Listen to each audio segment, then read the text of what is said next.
Hello, everyone. Welcome to the Wandering Podcast, where we take advisement from outside the box.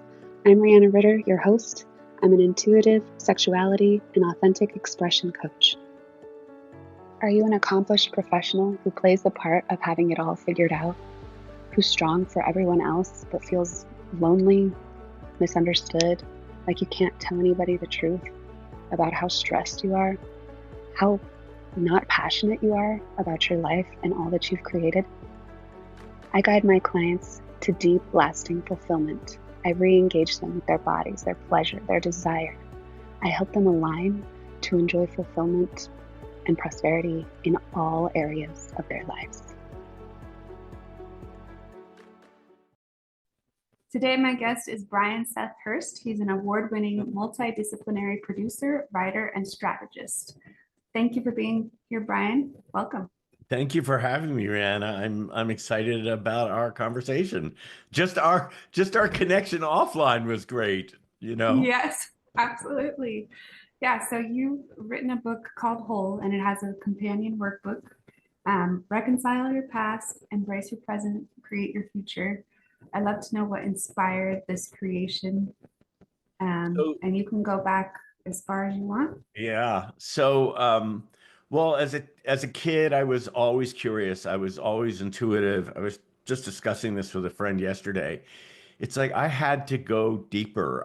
For whatever reason, I took things apart as a child to see how they would work. The good thing was I could put them back together, except for Mr. Machine, and he's sitting behind me. That's fine.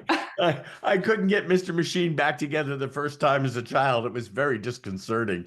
But I always had to know how things work. And from a spiritual level, I was always intuitive. I just kind of always knew. I was like that kid who was saying, "Oh, the emperor's not wearing any clothes," and then kind of getting in trouble for it.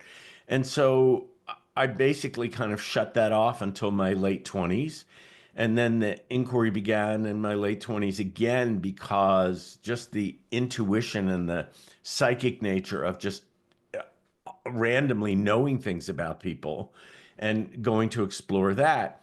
And then saying, okay, well, there are multiple levels of reality that exist. How do I explore those? So it was about discovering different religions and different spiritual practices, and the Kabbalah and the Tao Te Ching, and beginning to look at the deeper root of, I know it sounds trite, but the meaning of life. Like, why was I here? What was my purpose? I ended up in the entertainment industry because I love writing and I love entertainment. And at the time, in my late 20s, I was a performer, and I only have just returned to that after 40 years. But I had a television program, a reality show that was based on the US elections. And what I noticed was, I was living on the Illinois-Iowa border, and I would go to all these rallies during the first Obama election. And what I heard from the candidates, like I can remember being at Mitt Romney's rally and thinking to myself, wow, I really like what he has to say. And then not hearing any of that on the news. Not like, it's like, were these news people really there? And so I wanted to disintermediate the media. So I worked with a very close friend of mine at a production company, and we created this show. And then it didn't work, and it didn't happen. And so he said, we're going to wait 4 years and we'll do it again in 4 years. Well, 4 years came, and now even more heart and soul went into this, and even more excitement about it, and having the feeling that, oh boy, I'm really going to be able to make a difference, you know? And then that crashed and burned. And I was sitting in the airport in Moline, Illinois, waiting to come. And by the way, it crashed and burned by email. Like, I didn't get a phone call, I got an email. And it was like, because management have changed, and in entertainment companies, when new management comes in, they often don't, they want their own projects. And as I was sitting in the airport, I said, I was so disappointed. And I said, I have no idea what to do now. And I heard, give us 30 days. And at the end of 30 days, you will have a book. And the name of the book is Whole. And so I was like, okay. So I was used to just like some people call it channeling. I call it taking dictation. I was used to journaling and writing things that would occur to me. And so it started to come out. And I called a friend of mine and I said, look, I'm going to write this book in 30 days and I know myself. And so can I please send you a chapter a day so that I get it done? And I never knew what was going to come out. Sometimes I'd get a chapter head. Sometimes it would start and I'd have to write it on my phone. Sometimes I would wake up like at 6 a.m. and it was all right there and I would just let it come out. And then the book was done. And in those days, self-publishing wasn't what it is now, and I didn't think that a publisher would actually take it. I had discussions with publishers, and they wanted to like make me the the guru, and I didn't want that. I just wanted the material out there. And so the book sat. Then I got a bunch of requests from people who were reading the book. Could you please do an audiobook? Well, I didn't know how, and so I didn't. And then I decided, okay, finally, about 2 years ago, we'll do an audiobook. So I did the audiobook and then I called a friend of mine who was in public relations and said to her, let's have lunch. And she said, look, Brian, your book is over 10 years old. There's no way anyone can promote a book that's over 10 years old. And I was like, oh, and she said, but here's the thing. Why don't you do a workbook? And I believe in prompts from the universe. And I asked for 50 volunteers from all my clients, my intuitive clients and coaching clients throughout the years to do the workbook with me as I wrote it. And it turned out to be, in their estimation, life-changing. And so basically that was the whole path. There was the book that was out of a, crash and burn, disappointment, what do I do now moment, to, okay, now I've done an audiobook, what do I do now? And then hearing from my friend Sally Olmsted, who was the PR person, why don't you do a workbook, and getting it and going, oh my gosh, yes. And the workbook gives people an opportunity to go deeper into the material in the workbook, like belief systems and detachment and beliefs about money. And so, and the joke was that because my life fell apart shortly before the book came out, the first book, I had a 20-year relationship end. My mother passed away. I had to put 2 dogs down. It was like a disaster. And one of my friends said to me, oh, the book didn't come from you, it came for you. Mm. And she was right. A lot of what was in there was going to be really, really helpful on the journey to provide objective perspective, guidance, self-compassion, things that I didn't catch the first time around. And then, to be honest, Rihanna, I decided I would listen to the audiobook at the gym after it came out. And everything came out on the day of the Los Angeles fires. In my house was the firefighters had stopped the fire 1,000 feet before my home. And so there was no promoting the book. It was like I completely like, oh, well, I guess I have to take care of all this now. So then after that, I was listening to the book while I was working out, and I was like, wow, this information is both timely and timeless. Who would think that what was written over 10 years ago would be so valuable and relevant today? And that's when I was like, okay, all I did was bring this stuff through. I really don't feel like I initiated it. I just feel like I did a service. So Yeah, absolutely. I can, there's other books like that that are just timeless, like Think and Grow Rich, things like that, where it's a download and it's like it needs to be put out there, and we can get in our own way or get in like spirit's way and be like, this doesn't make any sense. I don't know what to do with this. And I love that it is out there anyway now. And yeah. that And the I have idea of the certain workbook. books, I have certain books, as I'm sure you do, that are like go-to books for me. It's like, okay, I need to remind myself, like I have here I am promoting other people's books. I have Kristen Neff's Self-Compassion. It's such a valuable book. I'm constantly going to the Tao Te Ching. It's like you get confused. What do you use to bring yourself back to center? And yes, I could use my own book to do that, but I also have these go-to books that I find are really helpful, even if I just open to a specific place and trust that that information on that page is the information for the day. Yeah, yeah. Can you give us kind of a sense of like what whole feels like as an experience? Like what's in there? And Wow. Um, I've started these experimental roundtable support groups for people doing the workbook because I thought, well, when you work out at home, it's hard. But if you're working out in a gym, you're in a context, there are other people around you. If you take a class, there are other people around you, and it becomes a supportive environment. So I asked once again for volunteers, and we did the first one last Saturday. And we took the first 5 chapters of the workbook, and believe it or not, since it's, who can remember what one has written? But those 5 chapters, I mean, yeah, it was the second chapter was about value, beginning to know what your values were and to list them. And so, for me, it was like, wow, I probably should revisit this for myself. So I became part of the group because I rotated the leadership of the group. Like people could take over because I want them to be able to do it without me.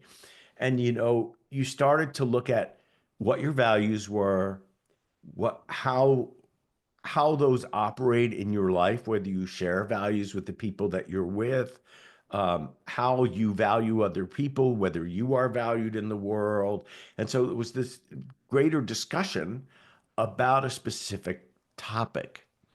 And so I think one of my favorite exercises in the book, which I had used I have a coaching program for people, is the belief grid. And I talk about this all the time. You have 11 rows and you list the 10 most influential people in your life. And then across the top in the workbook are things like family, money, creativity, sexuality, relationship. And you list the beliefs that you think those, and you take your first thought that you think those people had. Like, what was my mother's belief about money? Well, my mother always believed there would be enough, but my father always believed there wouldn't be enough. So imagine growing up in that, yeah, and then saying, okay, well, what is my belief? So what happens is after you fill out the grid, you put it away, you take it out 2 days later, and you highlight what your beliefs are. And that, I call that the human operating system. And you decide that you can, because we have the power to change our minds, what is the new belief that you would like to instill? And it does take a little spiritual chiropractic adjustment to yeah, change the belief.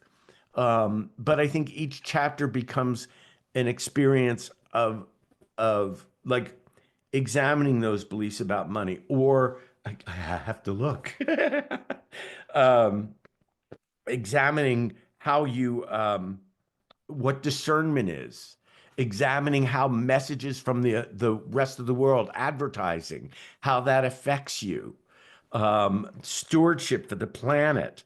Um, what happens when you start to change those beliefs? What are the effects? What happens when you think you've forgotten enlightenment and the lights go out for a minute? So you get to go in, and each chapter has, from the book, has deeper exercises. Is one thing when you're listening to it because it has these. I have to be honest. I used Chat GPT and I asked it to pull 100 quotes from the book that would love be that. helpful. And, and yeah, and so I was like, yeah, these are great. I'm just going to publish these to social media because they're provocative, not in a negative way, but they provoke your thought about something. And then I asked for it to deliver 50 mini exercises from the workbook that would be helpful to people. And so I know that what both have to say touches people in different ways. And honestly, Rihanna, there is no new information. It's the way it's gotten. Like I can read um, Ryan Holiday's "Stillness is the Key," and it contains so much spiritual information that I have read from so many different sources over the years. But the way he says it, I get Yep. it in a different way. So I say to people, well, the information in whole isn't necessarily new, but the way it's delivered might resonate with you. I don't know if Yeah, that answered your absolutely. question or I went off on a tangent. So, No, it does. Like I've been examining my beliefs, for uh, I've always been self-reflective and analytical, but I kind of returned to spirituality. I like tried to become an atheist because I grew up Jehovah's Witness and that didn't work out for me. And so I thought the only way to decondition my mind from that would be to be an atheist, and that didn't work at all. So anyway, I returned to But spirituality. you bring up such a great point that I think is so valuable. I don't think anybody likes to feel like they're lost. But sometimes that willingness to be lost for a moment is also the willingness to discover and to find out. And so those moments, dark night of the soul, that's referred to in so many different ways, where you feel you don't belong or you don't know where you belong or you begin to doubt and question it. I think that doubt and questioning, if I am receptive to that, then the results of that are can be amazing.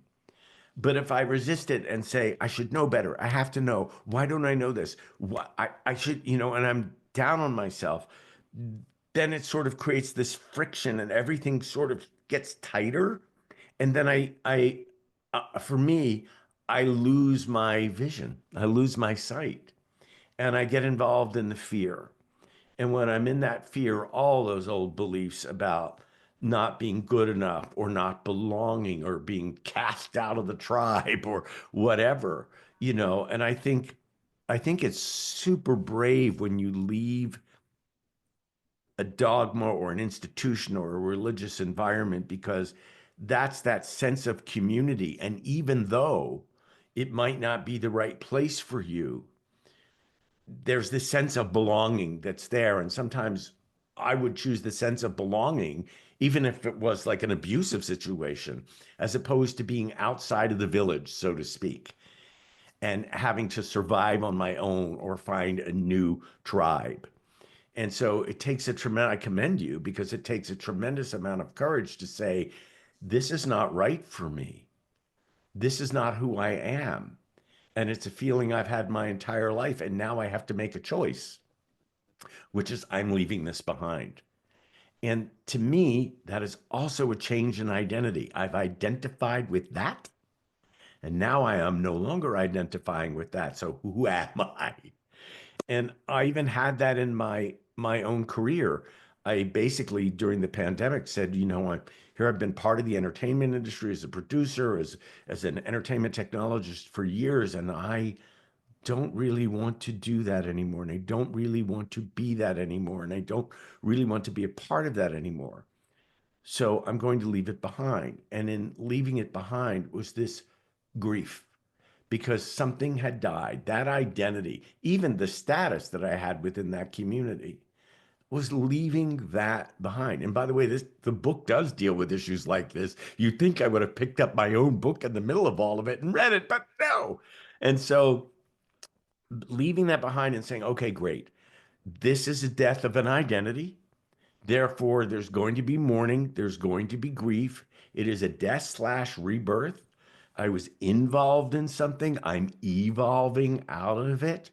How do I best take care of myself during this process? How do I express compassion? How do I allow my feelings? How do I let that grief? And I was a grief counselor for real for 6 years for people who had lost loved ones. And it had never occurred to me during those times that when you change jobs, there could be a grieving process. That when you move house, there could be a grieving process. Parents, when your children go off to college, there's a grieving process. It never occurred to me. But when this identity thing happened, and it was like I'd chosen kind of what I wanted to do, which was return to performing and going into that community, and all of a sudden you're in a community with different values that functions differently, that acts differently, that has different personalities. And once again, you're asking the question, okay, who am I here? And in the past, I might have said, what do I need to do to fit in here? And I don't do that anymore. Now I just say, well, I am who I am, and I'm either in or I'm out, or it's going to be what it's going to be, but I have to take care of myself during the process. Yeah, and so many people miss that. Like they don't take care of themselves in the process. Like I don't I've think we're gone taught through, to. no, we're not. Yeah. Every breakup, every is what you described. Like it's a death. It's now I have to find out who I really am. But I didn't treat myself that way during those things. I would shame myself and be like, I should be beyond this by now. I should be, and I think a lot of people do, and you know, they don't allow the grief. They don't allow any of the feelings that aren't like we think we're supposed to be happy all the time. And so they'll go to the doctor and get some kind of medication and they think that's taking care of themselves, but they're not allowing the emotion that is there that needs to be released and felt to be released and felt. Like we're taught that that's not productive and that's not Yeah. acceptable. Especially if you're, well, it doesn't matter what gender you are, because women are told you're too emotional. So then you don't want to feel that. And men are told, suck it up. Mm-hmm. It's like there was no room in my father's world for me to have any sensitivity. And as you can imagine, my whole life is based on being sensitive and aware. So here you have this Yeah. little kid that's, feeling other and feeling compassion for other people and actually picking up on their emotions as a child, not knowing what to do with it and not having any sort of generational thing. Except my mom. My mom was amazing. We went to see Sound of Music when I was like 7 years old. And I cried and I cried. And my mother leaned over to me and she said, "You have a good heart, son. You just cry when you want to."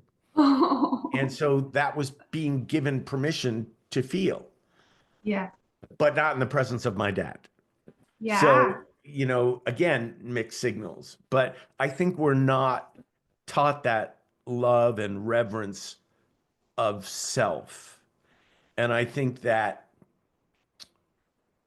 yeah, I think I, I've recently started to read, God, no, I can't remember her last name, but the book is called Loving Kindness. Sharon Salzberg, maybe something like that. And it's all Buddhist practice put into like plain terms. And I was like, one of the most important things is she says, most people will look at things as right or wrong, but I look at them as suffering and non-suffering. And I thought that is so helpful. Yeah. That was just so helpful. So for me, I don't claim to be a guru or an authority, but I'm sure willing to share my experience because I have my purpose on my whiteboard, which is to connect and engage authentically and inspire. And there are many different ways to do it. So if my story helps one person or provides insight to one circumstance or situation, and yes, I do intuitive readings, and those are helpful to people, and I've been doing that for 40 years, and I do coaching, but I'm very aware when I'm doing that of the words you should, you need to, you better. And I don't use those words. I pay really close attention. And what I say is, in my experience, this is the way I have handled it in the past. That may inspire you, or I will say, I feel you have the opportunity here, not you should, you better, you need to, because I mean, I personally shut down when people say those things to me because Yeah. those were people who put themselves in authority and didn't really know me and Yeah. telling me what I should do and I should be in a completely short and wanting their approval. I call that the burden of proof, wanting their approval, sacrificing what I would have chosen in favor of what they think I should do so that I would be accepted and loved and valued. Yeah. And so many of us are doing that all the time, like just doing the things that we perceive other people will admire us for and self-abandoning. And like the more you self-abandon, the less you trust yourself, the further away you get from your soul, your intuition, from like the voice of God or universe, whatever you believe in. I grew up very similar. Like my dad was just didn't he was always saying mind over emotion, mind over emotion. And I was a very sensitive child and like trying to manage everybody. I was the youngest, trying to in a blended household. I was trying to energetically manage everybody's emotions before the ruptures would happen. And so I made that like my life's mission, and but also wasn't allowed to feel anything. So I had to suppress everything I was feeling while I was taking on all their stuff. So I was suppressing everybody's stuff. God. And it just became so like I just lived in my head for years and years and years, over critical of every little thing. We need to change this. Should. Everything needs to change. Better, better, better. And then in a restrictive religion too, you learn that on top of it, those kind of people might be more attracted to a strict religion because that's how their mind works, and it reinforces whatever upbringing they had, and people confuse familiarity with safety. I mean, those are very different things. Familiar and safe are not equivalent, but in our amygdala or ego mind, we think they're the same thing. And well, that's why an abused child will reach back for the abuser, because that seems safer than the unknown. Yeah.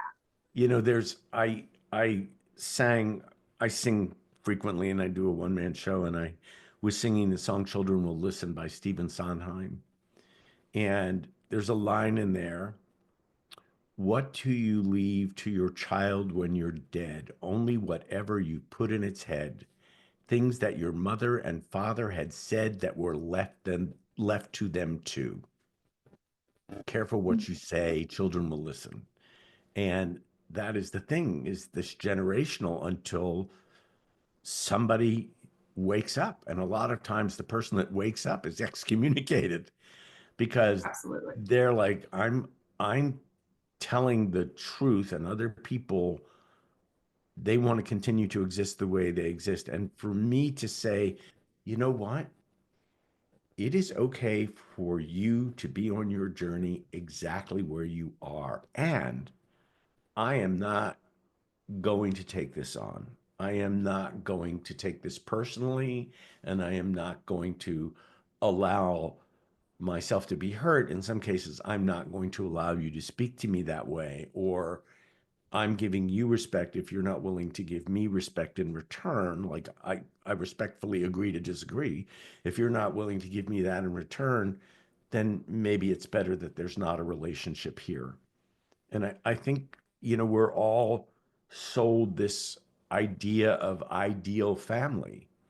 And again, going back to just that need to belong, how important, and how, I want to say, it's kind of like it's in the DNA, this need for belonging and need for family. But if the Mhm. family that you're born into isn't able to support your well-being, and I think that's the bottom line, and it's based in conditional love, and you wake up and you realize that again, going back to what we said before, takes a tremendous amount of courage to make that choice. And as you were talking about, you know, sometimes people do this, and they it's all about approval, but the moment they're aware that they're doing it, the moment I become aware, let me share my experience. The moment that I become aware is also the same moment I try to remind myself that I have a choice in how I respond, because I will react from old patterns. It's another chapter in there on patterns. I will react from old patterns. But the awareness of those patterns means that there might be another way to react that is an act of, to go back to Sharon Salzman's book, of non-suffering. Yeah, yeah. I mean, I think about families and the way that they can be, they like us to play the role that we've always played. And when we start to change, that gets very scary because, again, we equate familiar with safe. And Well, not only that, they're not going to get from you what they got from you before. So exactly. you're changing the agreement. Yeah, yeah. And then that means they are changing whether they like it or not, because they were kind of dependent on you for some certain thing, right? And especially if like highly sensitive people, people who identify as an empath, like they're typically not good at setting boundaries. And then when we start to awaken and say, no, I'm going to change this, I'm not going to continue this dynamic, and start setting boundaries, the people in their lives are like, you're not that's not yourself. What's the happening. matter with you? Yeah, you're having a midlife crisis. Yeah. Yeah. You've never acted like this before. Yeah, yeah. My I used to go to visit my mother had passed away 10 years before my father did, 12 years. So I felt the obligation to at least support my dad and to handle his medical care. But my other half noticed that, and it was very clear to me right after that, that when I would go there, it would take less than 48 hours for me to fall into a very dark place because I was stepping back into the role that was accepted of me, that expected of me, and I found it unacceptable, but I didn't really have a choice. Like, what are you going to do? Stand up to a 94-year-old person and tell them that they, screwed up your entire life? And, I had a therapist that said, well, what was it that kept you from saying the things that you think you needed to say to your father? And I said, well, I didn't want the last years of his life to be about conflict, and I just wanted to let him be because I wasn't going to be able to change anything. But it was very interesting, and it was a horrible experience because then it would take me a week to recover, from even being there for 3 days. Then it would take a week, Yeah, absolutely.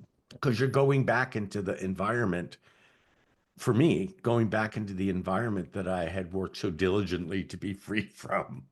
Yeah, and it was a lot of work to get free from it. Like there's layers and layers and layers of conditioning.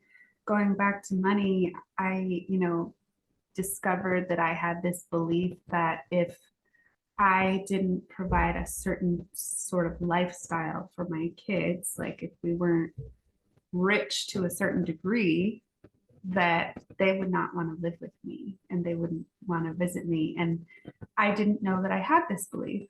And this belief was more about me as a child hating it when we were poor and equating having money with safety, and blaming the fact that we didn't have money on the way my dad viewed the world and his behavior and the way he felt about women, and my mom being submissive and not standing up for herself or her kids. Like I made all of this stuff, all of these relational dynamics between people that were generationally passed down that had nothing to do with money. I made money the solution to it all. And I believe that as long as I have money, no man will ever control me. And and then to discover, I think my kids won't want to live with me. Like I looked at the patterns in my life, and I made a lot of money and I still was in a relationship with a man who had total disdain for me. And I was the one making the money. And so it didn't solve the problem. So, chapter 7 in the book, When Money Defines Who You Are. And it says you define yourself by a number of things in your life. Sometimes that definition is focused in one area. You may define yourself by your job, your relationship, your family history, or your children, one major success or one major failure, for example. But what is manifest if you've allowed yourself to be defined by money, or if you have come to let money represent your identity? When you have it, you feel valuable. When you don't, you feel less than. There are many definitions of a successful life. You've ignored and discounted those definitions and therefore discounted yourself in favor of empowering money to be the one thing that defines who you are. This gives money far too much power and gives you none. The more attention you place on money in this way, the less you have, the less you create. Instead, come from a place of value, service, and contribution. How do you disempower money? And then it goes on from there. So perfect intro there that you gave me. Perfect cue. And then now I'm curious. So now I want to look up the exercises that go with that because it's a great demonstration. Okay. So it's asking in the first exercise, say your parents had a belief in abundance and there would always be enough or more than enough, then you would have learned this belief at a young age, and it might define your relationship with money. Conversely, if there was a belief in scarcity and you watched your parents work hard, but the result was never having enough money, you may have carried that hard work equals not enough belief into your adult life. The wonderful thing about beliefs is that with attention and intention, they can be changed. Again, to bring about a change in the reality you manifest, you first have to become aware of the conscious and unconscious beliefs at work. In this exercise, the prompt to discover your beliefs begin with money is, followed by the belief. In the next column, write where you believe the belief may have come from: a parent, a teacher, society, a boss. In the final column, write the new belief from which you choose to operate. And then the next exercise is, if money were no object, I would. And then the answer, the real world application, is about mindful buying. Like, why am I buying this? Do I really need this? So most of the chapters end with a real world application. Like, okay, how can you take this new belief out into the world and how does it work? So, and that structure, again, occurred to me. I didn't think, how am I going to structure this book? That was the way it came out. Yeah, I love Journal, that. exercise, real world application. Yeah, I love the question about why am I buying this? Like after you do that other pre-work, because so often we're buying things. A lot of us who keep ourselves at zero are buying things just because we don't feel like we are worthy of holding money. So we think it's going to run out. We chase it away. Like it comes in and we're like, I've got to spend it because it's going to run out and I won't have the opportunity. And it's like, okay, maybe it's true that money is decreasing in value every day because of inflation or whatever, but like if you hold on to it, it's not going to run away. Like it's Well, not going to evaporate. mine was about proving to my dad. So like the more stuff I had, the more successful I was in his eyes. And now when I go to buy something, I went and bought 2 clothing items. And as I put them on, I thought, you know what? I am really going to enjoy this. I know exactly where and how I want to wear it. I feel good in it. I earned it. And I'm not buying it for anybody but me. I'm going to enjoy this. So, yeah. And I'll tell you, I did learn from the fire, when you leave your house and you know that you could come back to nothing, it certainly does change your perspective on stuff. Yeah, for sure. And But for I mean, my that's friends that lost everything, I'm watching different attitudes. I had a friend who said, you know, we belong to the same gym. And he goes, everybody is looking for someone to blame and they're so angry. And he and his wife and their children, they lost everything. And he said, I can't go forward like that. I have to put one foot in front of the other. I don't want to be angry. I have a lot ahead of me to do. And look, and he pulls out this pair of sneakers. He said, I got new sneakers. And it was just like, that's a great attitude, which is, he may have been angry in the beginning, and I know he was, but he was like, you know what? I can't live from this. I can't build from this. I have to look at this a different way. And so just that one pair of sneakers, it's like, those sneakers are carrying him forward. You know, yeah, it was yeah. just like, it was a great lesson for me.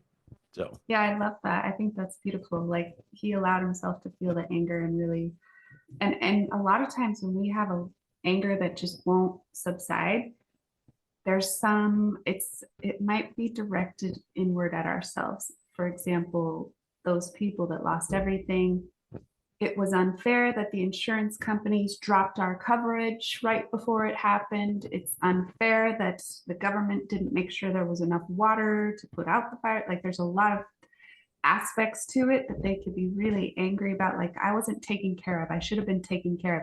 But ultimately, I think the rage that never subsides because like you're just festering and is that I didn't know better. I didn't somehow prepare in some other way. I If you think go deeper. I think you may be right. When I moved to our town, it's a small town, 11,000 people. I went to, and when we moved into the house, I looked around and I said, this is not a question of if, it's a question of when. And so I went to every fire resilience meeting. And at the first meeting I went to, I was the only one there. And I was like, and now I've joined the fire council, and the purpose of the fire council is to help people harden their homes, meaning cutting vegetation away and taking responsibility for your own property. Um, and the harsh reality is that the fire department, if they have to choose where to draw the line, they're going to draw a line at a house that they know they can stop the fire and save rather than one that's filled with flammable stuff around it. And so there is that. And then just the amount of misinformation that came out after the fire, there was enough water. It's just all at once. Well, the ocean was right there. Yeah. Well, and I looked at the way our town handled it, and our water system was never polluted afterwards. And because they were really thoughtful, and the people that run our town live in our town and they love our town. And it was really interesting to see different people's reactions and to go to the community meeting right afterwards and to have people be very upset that the fire department didn't show up. Well, in 100-mile-an-hour winds with 2 fire engines waiting for the county to come, waiting for federal to come, there's only so much that they could do. And one of the people that was complaining, the fire captain said, I don't mean to be disrespectful, but I know that house. And that house is surrounded by vegetation. It was not cut back. We can't defend that house. He said, our job is to save you, not your house. We are here to save lives, not property. We do our best with property, but our major concern is to save lives. And that's why we need your help. We need you to defend your property with defensible space. It was a very big lesson for me in terms of a reaffirmation of what personal responsibility means. Yeah, yeah. I mean, in Tahoe, they're always talking about defensive space because it's the woods. So like we know, right? And people, but there are people who don't do that, don't worry about it. And there are people that do. And either person may never have experienced a fire that even approaches their home. But I think when we ultimately get down to the truth of our emotions and we really feel them, we can always kind of find that there's some self-critical element there, some self-rejecting things, some voice nagging at you that said, you didn't do this, you should have done better.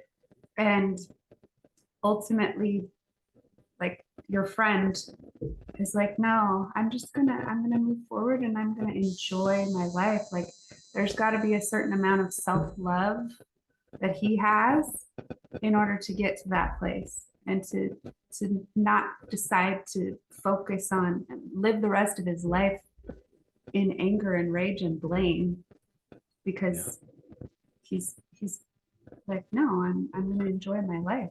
And there are so many of us who, when you think that you hate other people, there's a lot of self-hate that's happening, that's underneath it, because you're not choosing something that is going to be more enjoyable. I hope the future will change, but teaching self-compassion, self-love, there's not really any coursework in that. If your parents didn't love themselves, it's going to be really hard for them to teach you how to love yourself. It takes a lot to get to acceptance of anything, to say, you know what, it is what it is right now. There's no, my big joke about that is, unless you tell the truth about the elephant in the room, you'll be stomped on and pooped upon by the elephant. And Mm. so to say it is what it is, and then to realize what choice you may have from there. One of the things I've learned is I don't want to be worried about things that I cannot do anything about. It's the serenity prayer, you know? It's Yeah. like I cannot change the course of events right now in the Middle East. I can feel compassion for it, but other than sending financial resources for children, is there anything else I can do? So I always stop to say, okay, what is it that I could do here? And is it something I can, or should I let it go? And sometimes it's a very tough choice to let something go when you care so much. But if you don't have any power and there's nothing you can do about it, for me, my energy can be spent elsewhere on a cause that I can do something about. And, so for me, it's like, okay, what do I do in these times right now? Well, one thing I would like to be able to do is share how to maintain your center when the world is chaotic around you. How do you be at the source of a response rather than the effect of everything that's going on around you? And how can I effectively connect and engage authentically and inspire, and maybe touch one person who will then touch one other person who may make a huge difference in the world? I don't know. Yeah, yeah, I love that. I mean, making a daily practice of, because we can get caught up in any scenario, outside circumstance, situation where we believe we're doing everything we can, and we only have the knowledge that we have, and we only have the tools that we have, and we are doing everything we can with that knowledge and those tools, and it seems like it's not working, and we don't know what to do. But the more that it's okay to try and to keep learning and to try, but the more that you start hating yourself and badgering yourself and telling yourself that you're not getting right and you suck, like, you can spend your time there, or like a lot of times I'm working with manifesting energy. The better way to get through it is to get into your body and be like, I'm really doing a lot of good here. I'm going to just like relax into my body and feel as good as I can right now, because resisting and rage and anger and irritation at myself has never worked. It has never brought me what I wanted. Yeah. I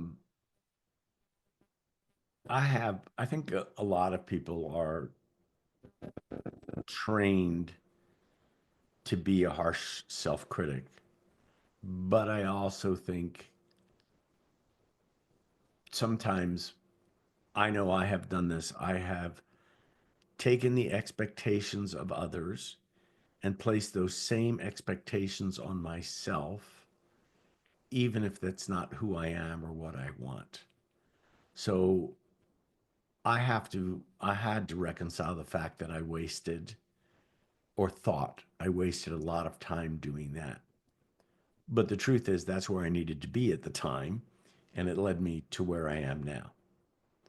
Um, I didn't have any kind of spiritual guidance beyond religion, and we were not strictly religious. I was always curious. I grew up Jewish, and I was always curious about mystical Judaism. You know, I can remember sitting in synagogue and hearing, and my mother was next to me, and hearing in my head, "You're going to Israel," and leaning over to my mother and saying, "I'm going to Israel." And my mother said, "What? When are you going to Israel?" I said, "Hold on, I'll ask." And I said, "When am I going to Israel?" And I heard December. And I leaned over to my mother and I said, "December." And she said, "Where are you getting this from?" I said, an angel is speaking to me. And she said, what? Got everybody's attention. And I said, if an angel could talk to Moses, why couldn't he talk to me? And my mother was like, okay. Then I get back to Los Angeles, and in the mailbox is a special from the airlines saying that I could go to London for 35,000 miles. And I thought that was interesting. My best friend was in London. And I go, and we had answering machines at that time. I then went to the answering machine, and there was a message from my best friend, Allison. And she said, Harold, another friend of ours, has invited us to come to Jerusalem the first week in December. If you can get to London, I have a $119 round ticket for us from London to Jerusalem. Do you want to come? So I call my mother and I say, the funniest thing happened. And I tell her the whole story. And my mother was intuitive to a certain extent. And all I can remember her saying, well, that's something else. So, yeah. So that communication is there if you stop and you listen. And a lot of times I think I got to get out of my head. And, this is why I love Pilates, because you can't be in your head when you do it. You have to be in your body or you'll get hurt. So, yeah. Yeah, that's true. Yeah. Yeah, being in the body is so important, and it does liberate us from, like, it gives us the space. That's why people do meditation and stuff like that, just quieting the mind or letting the thoughts run while you're doing it and just letting them pass and not identifying with them. It's because we want to invite that angel's voice into our mind. We need space for it.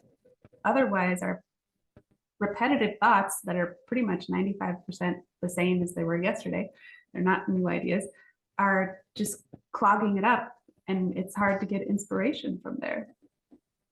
I think so first of all, one of the reasons in the workbook, the first exercise is to journal, is to help people get out of their heads, to get the thoughts out of the head on paper.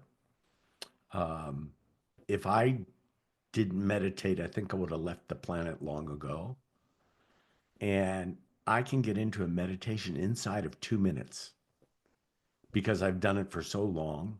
And there are different forms of meditation I do. Sometimes there's just stillness and emptying the mind. Sometimes there's communication. Sometimes there's questioning. And sometimes I can't explain it. I know it's not sleep, but I'm in that zone.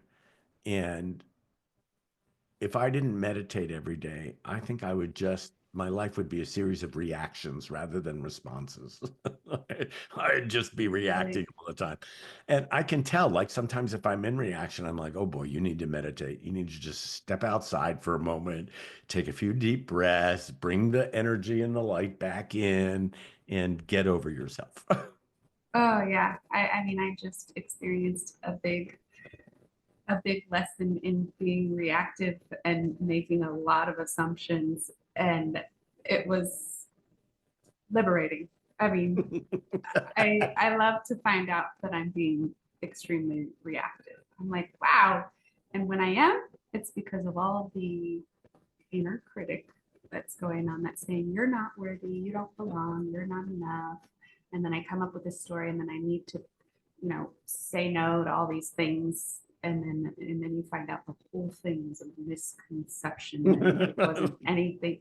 And it's like, oh, I still have to return to myself and love myself a little better. Wow. Yeah. It's like, oops. And I often find it's that little kid that's still inside that feels slighted or attacked or not good enough. And, like, okay, I get it. I get it. I get it. I'm here. It's okay. I'm gonna take care of you. I'm here for you, Yeah, absolutely. Tell us where we can get your book and your workbook and how to work with you. So the everything is at wholelifebook.com. The audiobook, they're all one click away to buy there. The Whole Life Works coaching program is there as well. The email, you can sign up for the newsletter, you can sign up for coaching. I still do intuitive one-on-one sessions. When you get on the list, all you have to do is put that in the subject matter and I will contact you. I'm not this huge operation. It's me that's responding to your emails. I don't like have a personal assistant. There is a waiting list. Um, but everything in terms of the book, you can also, if you want to know more about the workbook support groups that are coming, you should probably go to Facebook, Hold the Book, / Hold the Book. There's also Whole Life Works on Instagram. Actually, all the socials are on the website. So really, wholelifebook.com is all you need to remember. The audiobook's available on Audible. Um, it's interesting. Some people have told me that what they do is they listen to a chapter first and then they do the workbook. And then other people have told me, well, no, I need to read the book to highlight the book before I do the workbook. So however you decide to do it is going to be perfect for you. And that's it. You can follow on the socials. My personal website is briansethhurst.com. And then my personal socials, all you have to do is look at Brian Seth Hurst Instagram and it'll come up, TikTok, and you'll see the performance videos there, the singing videos there, because that's me going back to joy, and doing the thing that brings me the most joy. I love that. I love that you returned to performing. It Thank was you. a trip. It was a Yeah. trip. It took me, I kept running into the gentleman who was my musical director, Michael Orland, 40 years ago during the pandemic, during my walks. And I jokingly said to him, what if I were to sing again? And he said, I would love it. And it took me, I was doing his open mics, which I still do. It took me about 3 years to get my voice back up to the caliber where it was. And then I ended up doing a one-man show and I'm still doing it. And it's actually, I grew up in a show business family. So I grew up with people like Tony Bennett in my living room, but we were never allowed to talk about this stuff as kids. So I tell these stories. I talk about meeting the Beatles. I actually talk about being a grief counselor during the AIDS pandemic. I talk about working as a producer in show business. I talk about my relationship with Olivia Newton-John because we were friends and collaborated on a best-selling kids book. So I tell it's storytelling and song. Oh, I love that. And if you're Wow. in LA, the next one is May 31st at the El Portal Theater in North Hollywood. And I haven't even started to promote it yet. So that would be the first announcement that I just made. Amazing. I want to go to it. I want to check it out. Thank you so much for being here today and spending your time with me. Thank you. What a great discussion. Once again, I always think that sometimes to be who you really are is the most courageous act you can do. And for you to leave the environment that you were in, very strict and very boxed, to discover who you are, boy, I hope you commend yourself on your own courage. Oh, thank you. I could probably do more of that, to be honest. Well, I'll applaud you. Thank So, you. Thank you. you're welcome. Thank you so much for having me. What a pleasure. Yeah, amazing. All right. Have a great day. Thank you. You too.